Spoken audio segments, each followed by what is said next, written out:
Greenland দখলে নিয়ে এবার ইউরোপ ও আমেরিকার মধ্যে দ্বন্দ্ব চরমে পৌঁছেছে।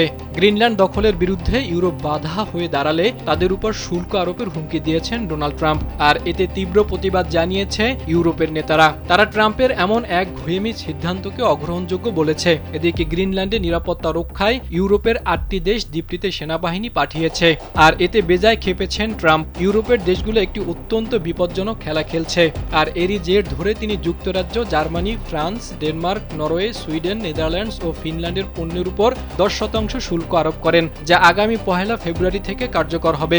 দেশের মানুষের দৃষ্টিশক্তিকে সুরক্ষিত রাখার প্রত্যয় নিয়ে এলো সেফ এলইডি লাইট।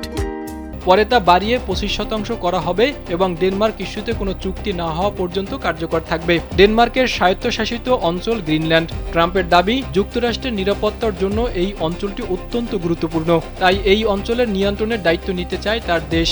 এজন্য প্রয়োজনে শক্তি প্রয়োগ করে হলেও তিনি গ্রিনল্যান্ড দখল করবেন। এদিকে যুক্তরাষ্ট্রের অধিগ্রহণ প্রস্তাবের প্রতিবাদে শনিবার গ্রিনল্যান্ড ও ডেনমার্কে হাজার হাজার মানুষ সড়কে নামেন। গ্রিনল্যান্ডে জনসংখ্যা কম, কিন্তু দ্বীপটি প্রাকৃতিক সম্পদে সমৃদ্ধ। উত্তর আমেরিকা ও আর্কটিক অঞ্চলের মধ্যে অবস্থিত হওয়ায় ক্ষেপণাস্ত্র হামলার ক্ষেত্রে প্রাথমিক সতর্কতা ব্যবস্থা স্থাপন এবং ওই অঞ্চলে জাহাজ পর্যবেক্ষণের জন্য এটি সুবিধাজনক।